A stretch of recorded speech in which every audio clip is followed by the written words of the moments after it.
Okay. Good evening, everyone, friends and relatives. Good evening. I am Wilson Lim from the third generation of the Lim Chen Hock family. With me in Singapore this Christmas evening in 2007 is Leslie Quahe, who is from the fourth generation of the family. Leslie, who is also known as Yan Yan, will be speaking to us on the recent publication of the Lim Chen Hock family book entitled From Fujian to Penang and Beyond. On this occasion, I wish to thank my cousins Yu Huat and Evelyn for having us here this evening at their residence. So without much ado, I would like to invite Yan Yan to take on the floor, please. Let me greet all the relatives who will be watching this video at some point or the other. I think when Wilson Koo first broached the idea of a family book, I took almost an instant interest to it because we had moved to Thailand about 4 years ago. And it is with our families moved to Thailand that obviously migration and being uprooted from your familiar surroundings had a particular resonance in my heart and in my considerations. And I have also had a bit of business in China.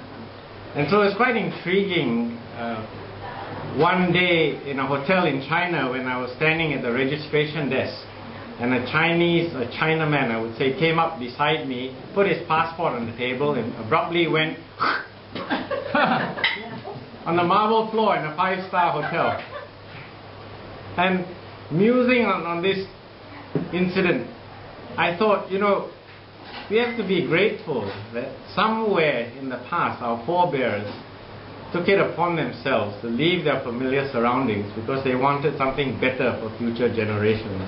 And it's out of that benevolence and their courage and boldness that perhaps we still do not spit on marble floors any longer.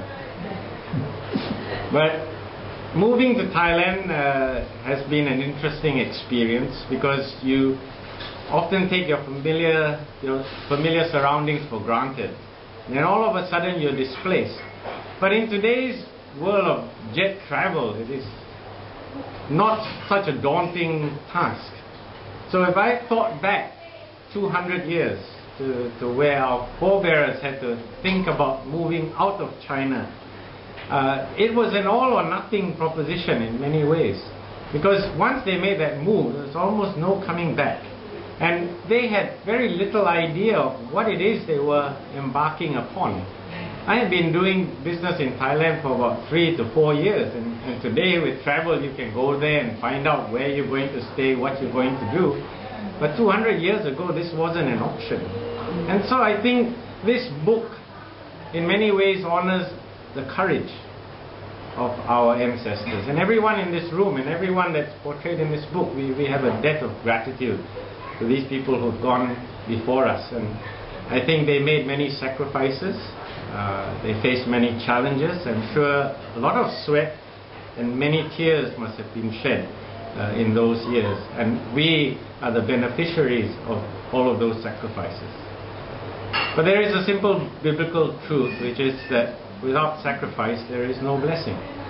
And so we are the glad recipients of these blessings. One of the great blessings for me, if I reflect upon my life, would have been the fact that I grew up in 49 Cairnhill Rd. And in the early 60s, 49 Cairnhill Rd was like my window on the world. Because of my mother's position in the family, all the relatives would come through 49. So one way or the other, we had guests in the home. It was very common to be thrown out of my bed, to be told, well, for the next 2 weeks we've got Pokiko coming, we've got Kiao Hunchi coming, we've got so-and-so coming, so there's no place for you to sleep.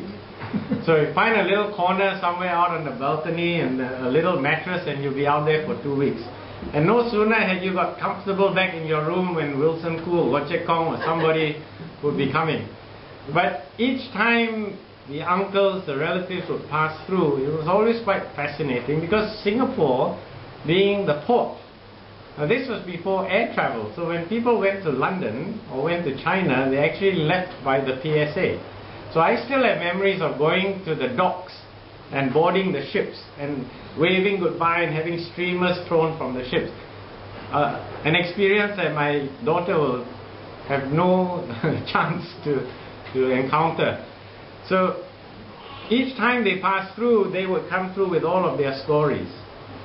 Stories of England, of China, of Holland, or wherever it was. And Wilson's father, Goche Kong, was always a favorite because he would have his gift box. He would actually come with a chest, and all the relatives and the women would gather around and see what he would bring. And he would have scarves and bangles and jade bracelets and you name it. And so you could always sit down, and this was your entertainment. Because this was Singapore in the early 60s, before TV even. We didn't have TV. Movies were a luxury. So these mysterious foreigners that will come through were always a source of entertainment. I documented in one of the chapters where Saku or Yu Hin, he was the general manager at Hilton, and one day he showed up with Johnny Mathis. Of course, we didn't know who Johnny Mathis was, so it was no big deal. He was just a funny-looking guy. And it was only much later that when he became more famous that we said, hey, Johnny Mathis came to our house, you know. So, 49 was, I think, the epitome of hospitality, in my understanding. And my mom always said, we would never turn away a relative. If anyone needs a bed, there's always a place at 49. So it was a very blessed experience to grow up in that kind of an environment. We have very lovely neighbors who are here with me tonight, Uncle Bobby and Auntie Mary. And as she just briefly said just now before this recording, our doors were never locked. And the parents never knew where their children were, because we were in either one of the homes, or we were up a tree or in a drain or someplace, but we are all still here, so by God's grace we were all right. I also remember the sort of endless parties that would go on, and one of them that stayed out in my mind was I think Saku and my dad and mom took great pride in the fact that they had this mahjong session, 2 tables going for 24 hours over 2 weeks, and the game never stopped. I think this great game may have preceded the Guinness Book of Records, so unfortunately it won't be recorded for posterity. But it was during the race riots, and we couldn't go anywhere. So I think the relatives had come down for Penang and they were stuck at 49, and that is why they had this marathon mahjong game going on. Wilson has also asked me to share a little of my parents, and that's what I would like to round off with. Because I think growing up in 49, which my parents were obviously a very key part, I would sum it up in one word, and that is hospitality. I think I learned and pick up the joy of hospitality, of what it is to welcome family and friends into your home, and to be able to share a meal and a bed, and to never turn away anyone who was in need. So we had many relatives who spent their study years, their courtship years.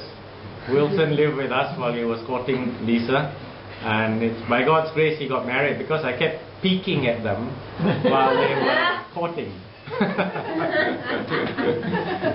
Nonetheless, in spite of all of this, I think God has been good to the family, and I know if we look at the genealogy of the book, and the doctors and the dentists and the teachers, the lecturers, and alas, the lawyers that have been produced by this family, I think it has been productive genealogy, and I know by God's grace and blessing the generations will continue, and I trust the warmth, the ethos that is family, and the blessings that come from hospitality will be passed on to future generations. So I wish you all the best wherever your journeys and your challenges may take you, and may God always go before you.